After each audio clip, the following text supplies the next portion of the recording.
আসসালামু আলাইকুম, কেমন আছেন সবাই? অনেক মজার একটি রেসিপি নিয়ে চলে আসলাম। খুবই সাধারণ এবং সহজ একটি রেসিপি, সবারই ভালো লাগবে। ভিডিওটি না টেনে সম্পূর্ণ দেখার অনুরোধ রইল। আর সম্পূর্ণ ভিডিও দেখার পর যদি ভালো লেগে থাকে অবশ্যই চ্যানেলটি সাবস্ক্রাইব করে পাশে থাকবেন। এখানে আমি রেগুলার খাবারের জন্য যে তেল ইউজ করি, সয়াবিন তেল, সেই তেলটা দিয়ে দিলাম। দিয়ে একটু কড়ার চারপাশে নেড়ে চেড়ে দিয়ে দিলাম যাতে কড়াইটা পুড়ে না যায়। এই ধরনের খাবার যারা যারা পছন্দ করেন অবশ্যই কমেন্টস করে জানাবেন। আর এখানে আমি 4 থেকে 5 টুকরা রসুনের কোয়া সেটা কুচি করে দিয়ে দিয়েছি। আর রসুনটা আগে একটু ভাজলে খুব সুন্দর একটা ফ্লেভার আসে। আর আপনারা এই খাবারটা অবশ্যই ট্রাই করবেন, আপনাদের ভাইয়া খুবই পছন্দ করে এই রকমের পুঁইশাক খেতে। এই পুঁইশাক চচ্চড়িটা কিন্তু আসলেই অসাধারণ লাগে খেতে, একবারে আনকমন একটা রেসিপি, খুবই সহজ আর অল্প মশলা দিয়ে কিন্তু এই খাবারটা খুব সুন্দর করে তৈরি করে ফেলা যায়। তো এখানে আমি 3টা পেঁয়াজ নিয়েছি কুচি করে, সেটা দিয়ে দিয়েছি। দেখতে পাচ্ছেন যে রসুনটা একটু হালকা ভাজা হওয়ার পরে এখানে পেঁয়াজ অ্যাড করেছি। তো এর মধ্যে 8 থেকে 10টা কাঁচামরিচ দিয়ে দিলাম। কাঁচামরিচগুলো মধ্য থেকে ফালি করে দিয়ে দিয়েছি। কাঁচামরিচটা একটু বেশি দিলে হয় কি, ঝাল ঝাল হলে ভালো লাগে। যে কোনো শাকে যদি একটু কাঁচামরিচের পরিমাণটা দেয়া হয় বেশি, তাহলে কিন্তু খেতে ভালো লাগে। ঝাল ঝাল একটু না হলে শাক ভালো লাগে না।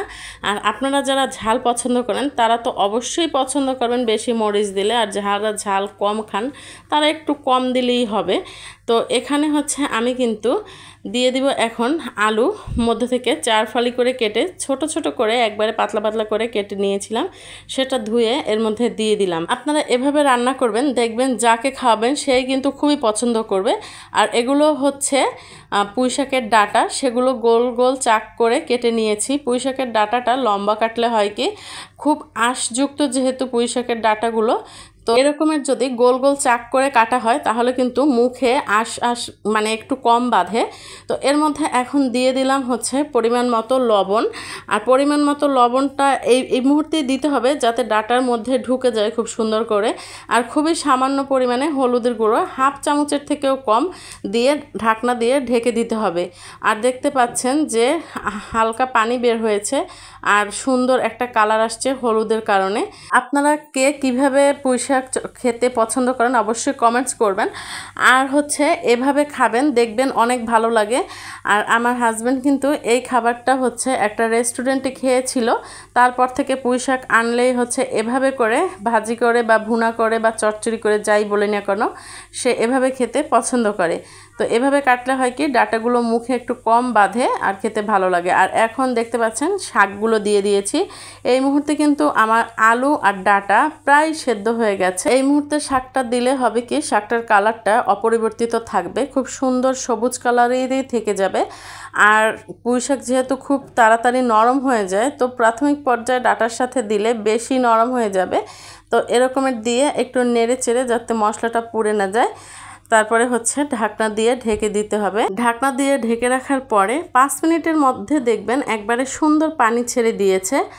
আর এই পানিতেই রান্নাটা কমপ্লিট করব। পুঁইশাক যেহেতু একবারই নরম শাক, অল্পতেই সেদ্ধ হয়ে যায়, আমি আর এখানে পানি অ্যাড করব না। এই পানি দিয়েই রান্না হয়ে যাবে 5 মিনিটের মধ্যে, বেশি সময়ও লাগবে না। আর শাকের কালারটা অপরিবর্তিত রাখার জন্য কিন্তু আর ঢাকনা দিলে কালারটা খুব সুন্দর থাকবে না, ঢাকনা দেয়া যাবে না। তো এখন আমি দেখে নিচ্ছিলাম যে সিদ্ধ হয়েছে কিনা। হ্যাঁ, আলুটা সিদ্ধ হয়ে গেছে আর ডাঁটাও মোটামুটি সিদ্ধ হয়ে গেছে। যতটুকু পানি আছে এই পানিতেই রান্না কমপ্লিট হয়ে যাবে। পানিটা শুকিয়ে আসলেই কিন্তু আমার রান্না প্রায় কমপ্লিট। তো এখন উঠানোর আগে আগে এখানে 2 টেবিল চামচের মতো সরিষার তেল দিয়ে দেব। সরিষার তেল দিলে হয় কি, খুব সুন্দর একটা ঘ্রাণ আসে। আপনারা খেয়াল করবেন, আমি যত রকমেরই চচ্চড়ি করি না কেন শেষে কিন্তু আমি একটু সরিষার তেলটা দিয়ে দিই। সরিষার তেল দিলে স্বাদ এবং ঘ্রাণ বেড়ে যায়। একবারে অনেক দিতে হবে তাও কিন্তু না, অল্প একটু দিলেই কমপ্লিট। তো আমার রান্না কিন্তু কমপ্লিট হয়ে গেছে, এখন আমি তুলে নিচ্ছি। দেখতে পাচ্ছেন, আমার ভিডিওটি যদি ভালো লেগে থাকে অবশ্যই পাশে থাকবেন এবং চ্যানেলটি সাবস্ক্রাইব করবেন। আর যদি বেশি ভালো লাগে থাকে শেয়ার করে রেখে দিতে পারেন। আল্লাহ হাফেজ।